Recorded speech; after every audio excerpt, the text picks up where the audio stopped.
Have you ever wondered how we know if something works in physical therapy? What we use is called the test-retest model. What this means is we're going to find something that pokes the bear a little bit, that makes your symptoms show up a little. For example, if it's my shoulder, maybe I'm going to move my arm overhead and say, ooh, that's about a 3 out of 10 discomfort right at the top.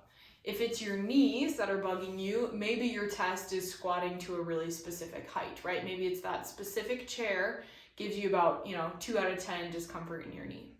That's our test.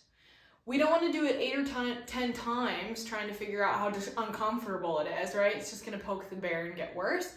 But we want to be able to do it 1 or 2, really honing in on what information our body is giving us, putting a number on it, 0 to 10, okay? That's the test. Then we got to do the thing, right? Do the PT thing, whether that is an isometric hold, whether that is dry needling, whether that is a tennis ball smash for some soft tissue on your, back of your rotator cuff, something like that. We're going to do the thing. But we don't know if it worked until we repeat our same test, okay? So again, I'm going to say maybe a 3 out of 10 shoulder discomfort.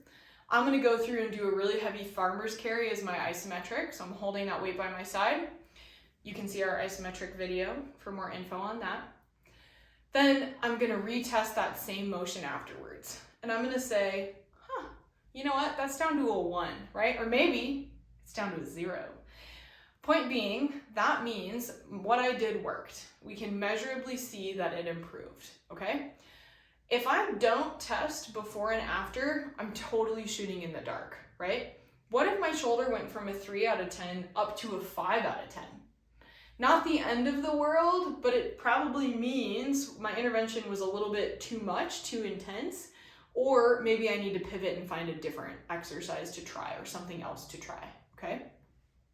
Perhaps the lesser of two evils, what if I start at a 3 out of 10 and after my intervention, I'm still at a 3 out of 10? I just wasted my time, right? But more importantly, I gained some valuable information, which is that I need to change what that was because I didn't get pain relief out of it, right? I didn't see an improvement or change in symptoms. So most likely that means I got to scale up if it's an isometric, or again, try maybe a higher intensity to elicit more of a pain relieving response, okay? Big picture, if we don't test it, we don't know what to change, and it's hard for us to track progress. Not everything is going to take you from a 3 out of 10 to a 0, but even from a 3 to a 2 is a measurable improvement in symptoms that makes sure you're moving in the right direction.